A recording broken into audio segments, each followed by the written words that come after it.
नमस्कार face to face को स्वागत करछि मु रश्मिता दास आज आम सहित अछंती कारगिल युद्धर महानायक एवं परमवीर चक्रु सम्मानित ता सहित honorary captain Yogendra Singh Yadav. Yogendra ji, news 7 का फेस टू फेस कार्यक्रम में मैं आपका स्वागत करती हूँ। बहुत बहुत धन्यवाद आपका। जय हिंद। जय हिंद। सबसे पहले तो मैं आपसे सीधा प्रश्न पूछना चाहूंगी। 16 साल की उम्र में 16 साल 5 महीना आपको हुआ था उस समय, इतनी कम उम्र में जब आप पढ़ाई कर रहे थे आप आर्मी में भर्ती हो गए, क्या? हाँ बिल्कुल, क्योंकि जो परिवार का जो माहौल था, पिता 65 और 71 के युद्ध लड़ चुके थे, उन युद्धों की दास्तानों को सुनाते थे, तो उन्हीं दास्तानों को सुनते सुनते न जाने कब इस हृदय के अंदर देशभक्ति का खुमार चढ़ गया कि अभी 12th क्लास में ही था, हाफ ईयरली एग्ज़ाम भी नहीं हुए थे, सेना की भर्ती आई और देखने के लिए गया। फर्स्ट टाइम के अंदर ही सेना के अंदर सेलेक्ट हो गया। और मैं सबसे बड़ा और सौभाग्यशाली ये था कि जिस रेजिमेंट का इतिहास अभी स्कूल के अंदर किताबों में पढ़ कर के बड़ा हो रहा था, CQMH अब्दुल हमीद, जिसने 1965 के अंदर 8 पाकिस्तानी पैटर्न टैंकों को ध्वस्त कर दिया, जिसके ऊपर पाकिस्तान की सेना बड़ा खुमार लेकर के बैठी थी कि इन टैंकों को तोड़ने वाला कोई नहीं है, लेकिन हिंदुस्तान के एक सैनिक ने उनके उस मगरूर को तोड़ करके रख दिया। 1971 में मेजर होशियार सिंह, उन्होंने बसंतर के युद्ध में पाकिस्तान की सेना को ये दिखा दिया कि एक कंपनी एक बटालियन का किस प्रकार से मुंह तोड़ जवाब दे सकती है। तो उस रेजिमेंट में गया मैं भर्ती होकर के, ये मेरे लिए बड़ी सौभाग्य की बात थी। और ये इस देश की जो मिट्टी है वो जप की है, तप की है, ज्ञान की है, विज्ञान की है, पुरुषार्थ की, परमार्थ की, वीरों की, वीरांगनाओं की मिट्टी है। तो इसमें तो इसके कण कण के अंदर शौर्य छपा हुआ है और हम इसी मिट्टी की संतान हैं।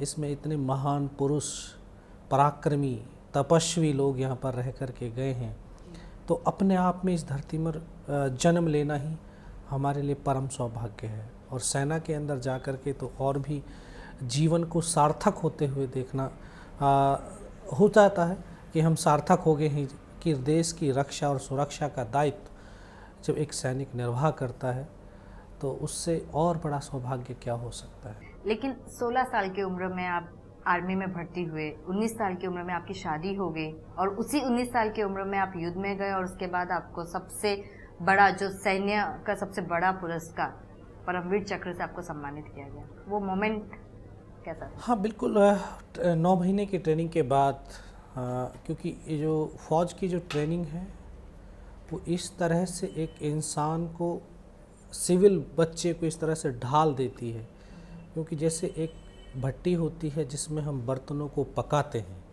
ताकि उसके अंदर कोई भी चीज़ संग्रह की जा सके, तो इसी तरह से ट्रेनिंग वो भट्टी है जिसमें 9 महीने तक तपाया जाता है। और एक जैसे गर्भ से 9 महीने के बाद एक बच्चा पैदा होता है, उसी प्रकार से एक जवान के रूप में वो निकल कर के आता है, वो एक कुंदन बन जाता है तप करके। और जब वो अपनी वदन के ऊपर वर्दी को धारण करता है तो राष्ट्र की एकता, अखंडता और अस्मिता की कसमें खाता है कि उसको मैं हमेशा रक्षा और सुरक्षा रखूँगा। तिरंगे की आन बान और शान को जिंदा रखने के लिए कसम खाता है और फिर अपने उस दायित्व के पथ के ऊपर अग्रसर हो जाता है। मुझे भी उस ट्रेनिंग के बाद यूनिट में पोस्टिंग किया गया। 18वीं बटालियन थी मेरी ग्रेनेडियर्स की, उस समय कश्मीर वैली के अंदर थी। उन्होंने 1971 में एक शिमला समझौता हुआ था जिसके तहत कारगिल, बटालिक, द्रास, ये कैसे दुर्गम क्षेत्र हैं जहाँ पर विंटर के समय में जीवन यापन करना बहुत मुश्किल होता है। तो एक समझौता हुआ था कि विंटर के समय में दोनों सेनाएं विड्रॉल होकर के अपने अपने बेस कैंप में चली जाएंगी। हमारी सेना तो एक अनुशासन प्रिय सेना है, अपने उसी कानून के तहत हम नीचे आ गए, लेकिन वो नीचे नहीं उतरे और उन्होंने हमारी तमाम चौकियों के ऊपर कब्जा कर लिया।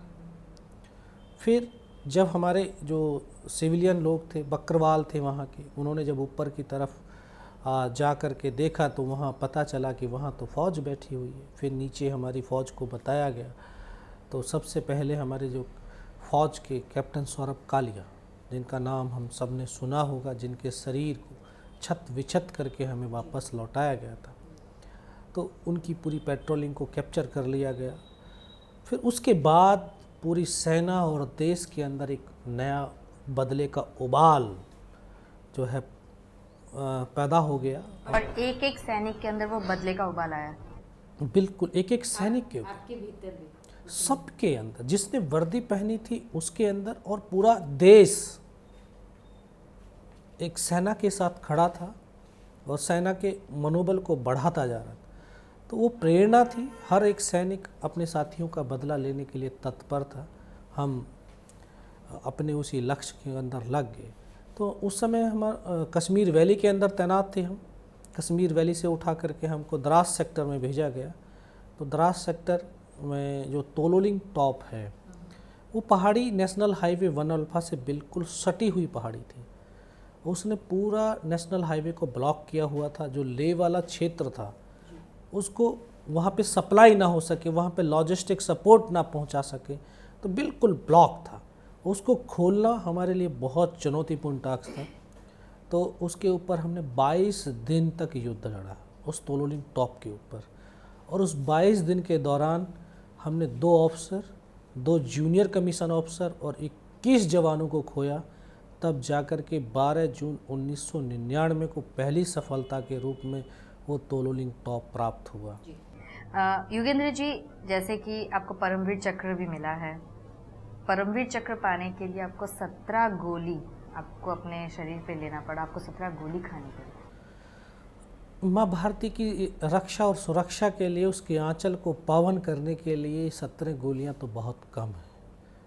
अगर 17,000 गोलियां भी जो है इस शरीर के अंदर लग जाती, तब भी अपने दायित्व से पीछे नहीं मुड़ते, और न ही हमारा सैनिक कभी मुड़ता है।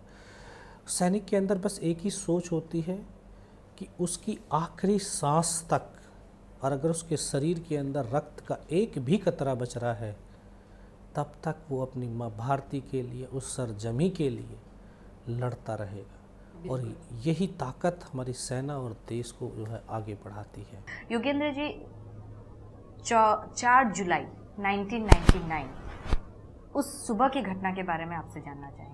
हाँ बिल्कुल, मैं आपको ये भी बताना चाहता हूँ कि व्यक्ति की पहचान किसी ओहदे या रैंक से नहीं, बल्कि उसके काम से होती है। मेरी कोई अलग से पहचान नहीं थी, न ही कोई मैं विशेष शक्ति लेकर के इस धरती पर पैदा हुआ हूँ, बल्कि एक आम इंसानों की तरह एक आम इंसान ही था। न कोई विशेष योग्यता थी। लेकिन वो 22 दिन की जो लड़ाई तोलोलिंग टॉप के ऊपर हमने लड़ी, हम 15 जवानों की टीम, जिसका काम जो हमारे फॉरवर्ड में जवान लड़ रहे थे उनको अम्युनिशन और राशन पानी पहुंचाने का था। 22 दिन बिना खाए, बिना सोए, बिना रुके हम 3 जवान ऐसे थे जो कंटिन्यू चलते रहे, अपने काम को अंजाम देते रहे। और उसी काम की बदौलत हम तीनों जवानों की पहचान बनी कि तीनों लड़के फिजिकली और मेंटली बहुत स्ट्रांग हैं। क्योंकि जिस व्यक्ति के अंदर जुनून होता है तो वो हर मुश्किलात के अंदर सामना कर सकता है। तभी हमें उन तीनों को हमको Ghatak platoon as a commando team के अंदर चुना गया। और कमांडो टीम को टाइगर हिल टॉप के ऊपर सबसे पहले और उस दुर्गम इलाके से होते हुए ऊपर जाकर के हमला करना था, जहां से पाकिस्तान की सेना ये सोच भी नहीं सकती थी कि यहाँ से भी हिंदुस्तान की फ़ौज चढ़ करके ऊपर आ सकती है। हमने पूरी रणनीति बनाई, प्लान किया, एक दिन का रिहर्सल किया और आखिरकार हमने 2 जुलाई को उस पर चढ़ना शुरू किया। तो हमारा जो टीम लीडर था लेफ्टिनेंट बलवान सिंह, उसकी लीडरशिप में हम अपनी टीम को लेकर के चल रहे। उस पहाड़ी पर रात को चढ़ सकते थे, दिन में नहीं। रात भर चलते थे, दिन भर पत्थरों में पड़े रहते थे, फिर रात भर चलते थे।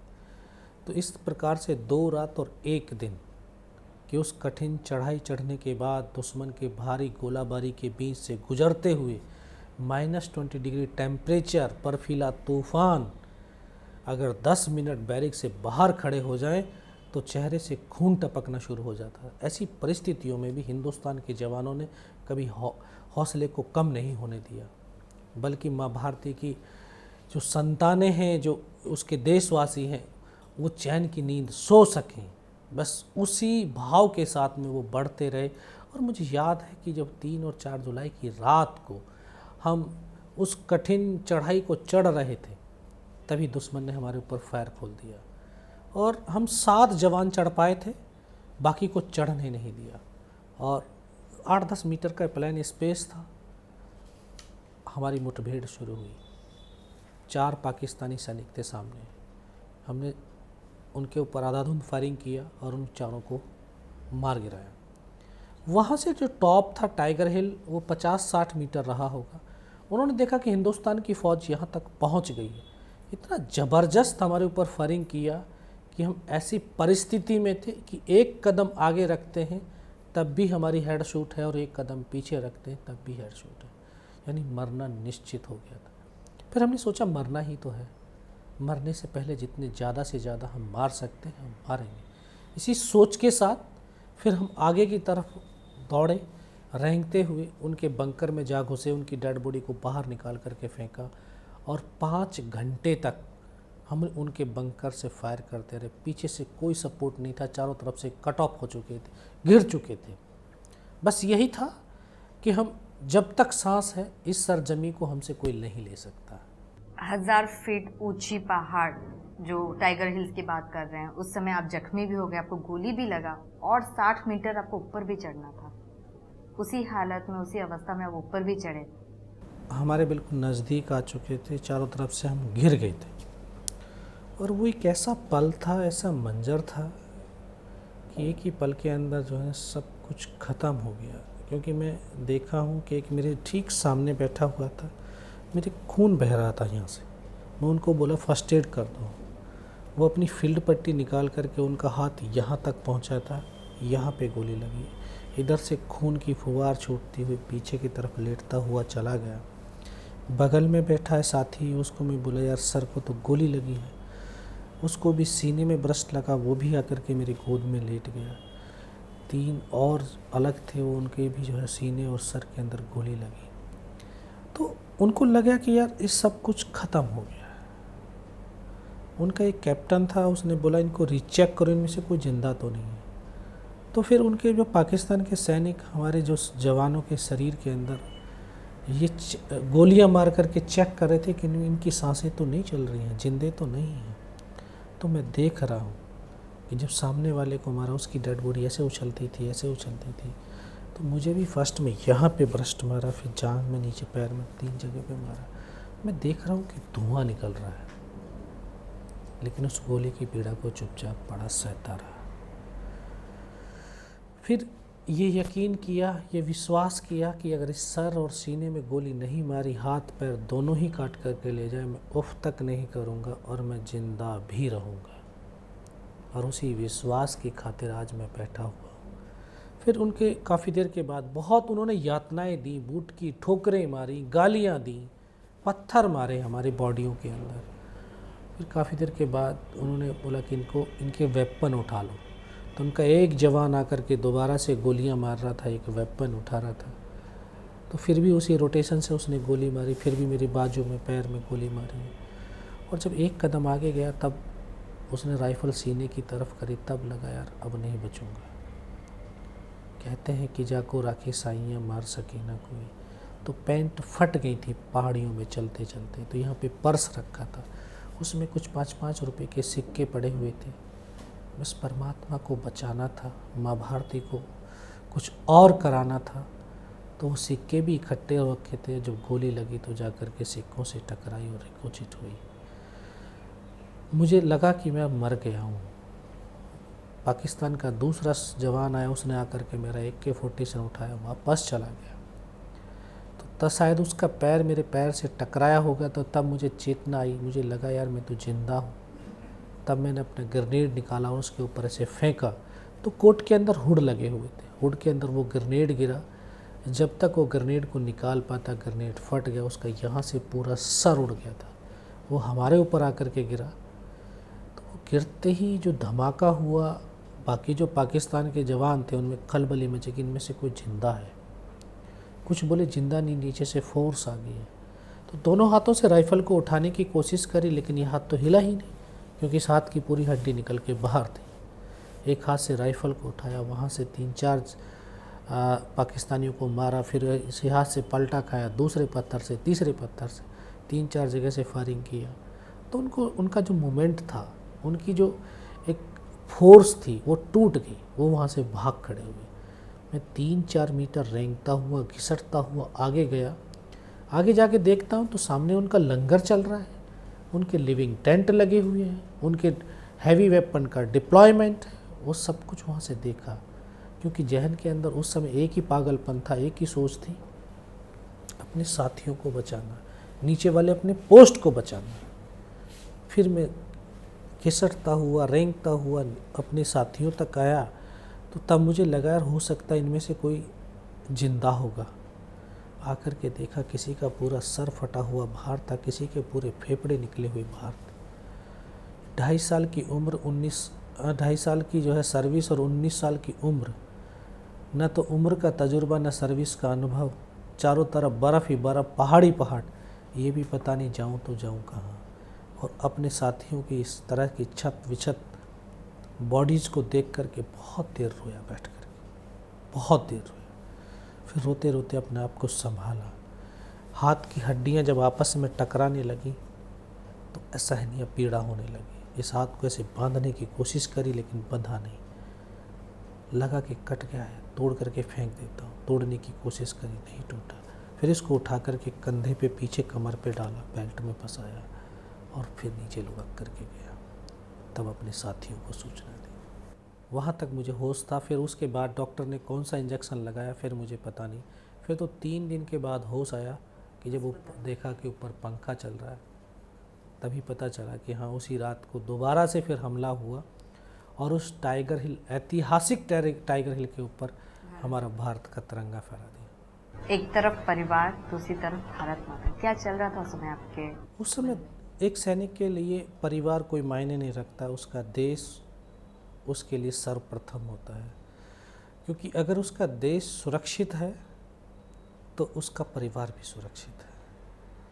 तो परिवार के बारे में तो कभी जो है ख्याल आता ही नहीं। ख्याल आता है तो अपने देश के लिए, अपने उस सामने जो साथ में चल रहा है उस साथी के लिए, अपने उस इज्जत मान और मर्यादा के लिए जो हमारी यूनिट ने, सेना ने, देश ने कमाया है, उसको किस तरह से हम जिंदा रख सकते हैं। शादी के कितने दिन बाद ही आपको तुरंत लौटना पड़ा? मैं 20 दिन के बाद में चला गया था। योगेंद्र जी, जैसे कि आपने कहा कि आप अपने पिताजी से प्रेरित होकर आए हैं, आपके भी खुद के 2 बेटे हैं, तो आप उन्हें भी आर्मी में भर्ती करवाना चाहेंगे? बिल्कुल, जो है वो अपने आप खुद तैयारी कर रहे हैं और उनका जाने का पूरा वो है। ये लक्ष्य फिल्म है वो आपके 18 ग्रेनेड के ऊपर फिल्म बनाया गया था, और LOC कारगिल का जो फिल्म था उसमें मनोज वाजपेयी जी ने आपका किरदार निभाया था। आप जब ये फिल्म देखे तो 1999 का वो सारा सीन आपके आंखों के सामने आया? हाँ बिल्कुल, जो है जब ये मूवीज़ को देखते हैं या कभी किसी के साथ में बातें शेयर करते हैं तो वो जो पूरा कारगिल का दृश्य है वो आंखों के सामने जो है घूमने लगता है, दिखने लगता है कि अभी ये पल था, अभी ये पल था, अभी ये चीज़ें हो रही थी। तो वो तो जीवन पर्यंत चलता रहेगा। इस साल अगर देखा जाए जनवरी के मंथ में आप कौन बनेगा करोड़पति में भी आए थे। उस समय आपके साथ परमवीर चक्र सम्मानित संजय कुमार जी वो भी रहे थे, सूबेदार संजय कुमार जी। आप दोनों 25 लाख रुपए भी जीते और उसे अपने आर्मी वेलफेयर को दे दिया। हाँ बिल्कुल, क्योंकि सेना ने हमें सब कुछ दिया है। ये सौभाग्य दिया है, ये एक अपॉर्चुनिटी दी थी कि हम वहाँ पे जा कर के जो है सेना के लिए कुछ दे सकें, कुछ खेल करके।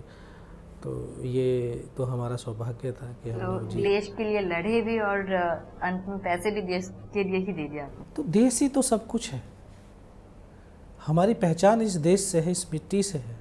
जैसे कि आप बॉर्डर में लड़ रहे थे, आप हमेशा बॉर्डर में लड़ते आए हैं, लेकिन अगर देखा जाए इंडिया में, अगर देश के अंदर भी आतंकवादी हैं, देश के अंदर भी नक्सलाइट्स हैं, ये जो लड़ाई चल रही है इसको लेकर आपका क्या राय है? हाँ देखो, ये हर एक सैनिक अपने दायित्व का सही तरह से जो है निर्वाह करता है, तभी वो देश की सीमाओं को सुरक्षित करके पूरे राष्ट्र को एक शांति का, एक सौहार्दपूर्ण वातावरण प्रदान करता है।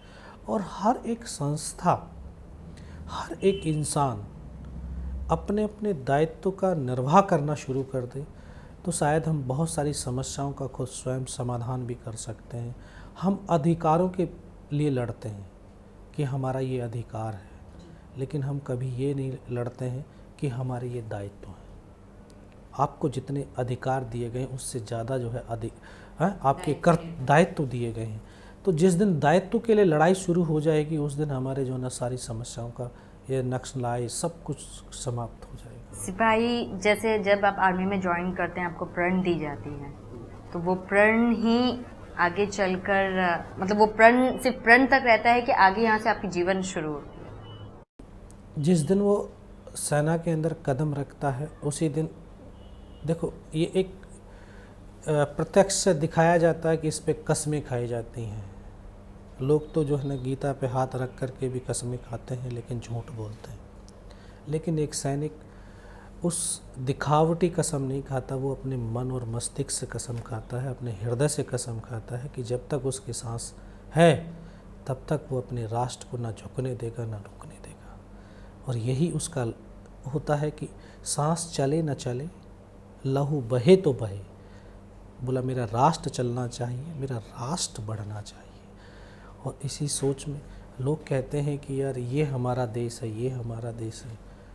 तो मैं तो ये कहता हूँ कि सीमाएं नहीं बना करती कागज़ खींची लकीरों से, ये तो घटती बढ़ती रहती हैं वीरों की शमशीरों से। जहाँ वीर ने अपने लहू से रेखा खींच दी है वो ज़मीन उस राष्ट्र की हुई है। और यही सिविलियन को भी सीखना होगा कि अंदरूनी लड़ाई को छोड़कर देश के लिए लड़े। बिल्कुल, देश के लिए लड़ना चाहिए, देश के लिए कुछ करना चाहिए। हम ऑफिसों में बैठ कर के गप्पे मारते हैं, बेफजूल का जो है हम जो है समय को बर्बाद करते हैं।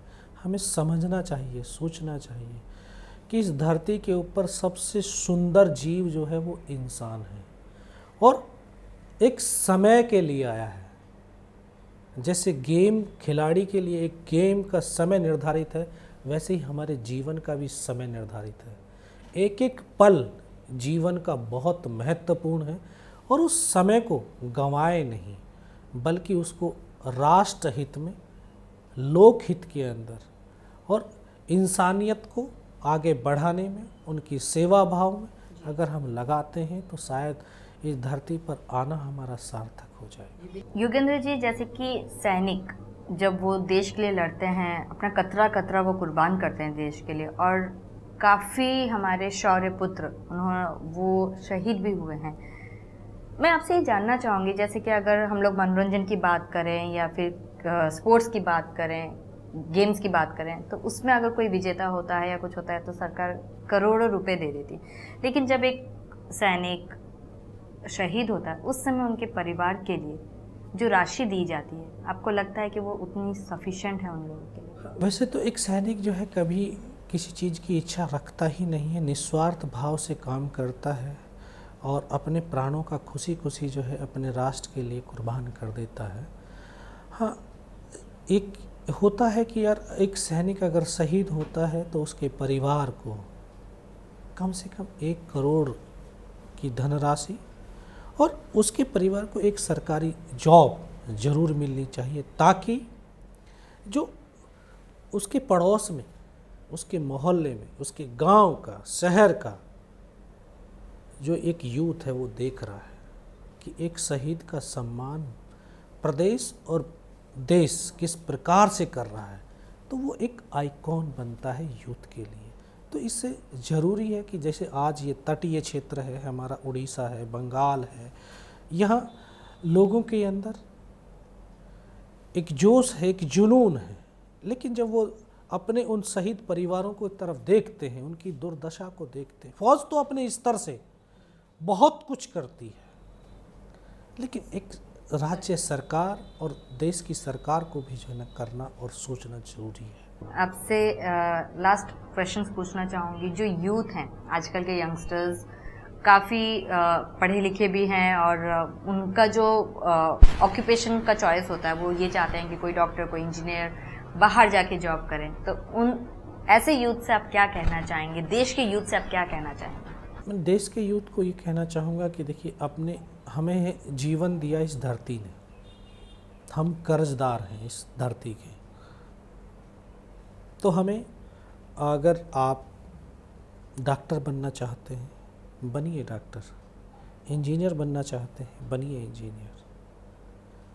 पैसा को दिमाग में मत चढ़ाओ, जो आपको ऐशो आराम है वो दिमाग को मत चढ़ाओ।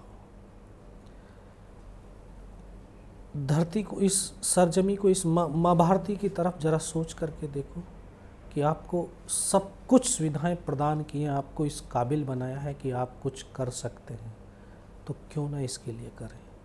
और आर्मी में ज्वाइन करने की बात अगर की जाए तो डॉक्टर का भी एक जॉब है, इंजीनियर का भी जॉब है। आप हर तरह से जो आपके पास गुण है, क्षमता है, सक्षमता है, उसकी बदौलत अगर आर्मी के अंदर अपना कैरियर को स्टार्ट करते हैं तो आपका पूरा परिवार और स्वयं एक सुरक्षित इन्वायरमेंट में आप आ जाते हैं और आपको अपनी जो काबिलियत को दिखाने का भरपूर यहाँ पर मौका मिलता है। नए नए इनोवेशन की जो है आप कर सकते हैं और अपने राष्ट्र और सेना को और ज़्यादा सशक्त और समृद्ध भी बना सकते हैं। बिल्कुल, बहुत बहुत धन्यवाद आपसे जो वार्तालाप हम लोगों ने किया, और ये काफ़ी प्रेरणादायक है आजकल के यूथ के लिए। और जो कहा जाता है कारगिल के वार के समय कई हीरो थे और उनमें से आप भी एक हीरो हैं, और जिन्हें देखकर आगे की जो जनरेशन है वो लोग भी काफ़ी प्रेरित होंगे। धन्यवाद हमें साथ रहने के लिए।